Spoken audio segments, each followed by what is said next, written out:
पृथ्वी रे विभिन्न प्रकार रहस्य भरा स्थान अछि। सेहीपरि एक अलौकिक स्थान कर्णाटक अछि। आश्चर्यजनक कथा यह कि कर्णाटकर सलामाला नदी कूଳରେ हजार हजार शिवलिंग भरी रहिछि।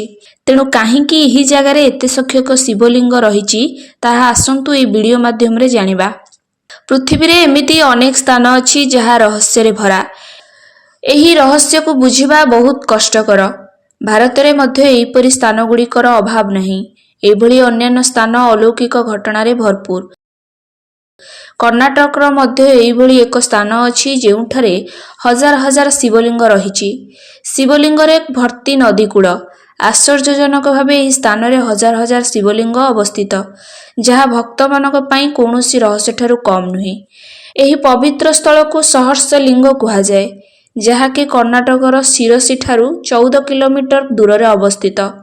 सलामाला नदी कूଳରେ हजारରୁ ଅଧିକ प्राचीन शिवलिंग रहिछि।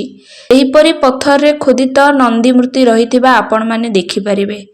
कुहा जाय जे नदी कूଳରେ थिबा एही शिवलिंग एवं प्रतिमूर्ति को विजयनगर साम्राज्यर राजा सदाशिव राय वर्मा 1687 रु 1718 मध्य निर्माण करथिले। प्रतिवर्ष महाशिवरात्रि रे एठारे एक मेला आयोजन करा जाय, जेउथिरे बहु संख्यारे लोक एठाको आसंती। एठारे उपस्थित थिबा शिवलिंग एवं पत्थर उपरे निर्मित नंदी मूर्ति वर्षा दिने नदी जल रे बुड़ी रही थाए, किंतु जलस्तर ह्रास पाइबा मात्रे हजार हजार शिवलिंग दृश्यमान हुए। एही दृश्य सतरे आश्चर्यजनक अटे।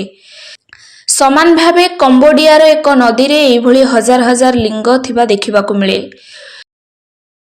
1969 मसीहा जीन बोलबेटଙ୍କ द्वारा एही स्थान आविष्कृत होइथिला। विश्वास करा जाय जे एठारे शिवलिंगर निर्माण राजा सूर्यवर्मन प्रथमଙ୍କ समय रे आरंभ होइथिला एवं राजा उदयादित्य वर्मन समय रे यह संपूर्ण होइथिला। एकादश एवं द्वादश शताब्दी रे ही राजा माने कंबोडिया रे शासन करुथिले। कर्णाटकर एही स्थान रे हजार हजार शिवलिंग थिबारु दर्शन पई लोकंकर सुଅ छुटे। मनरे अनेक मनस्कामना नहीं भक्त माने एठाको आसंती। शिवलिंग रे पानी ढालिले मनस्कामना पूर्ण हुए बोली लोकंक मनरे विश्वास रहिछि।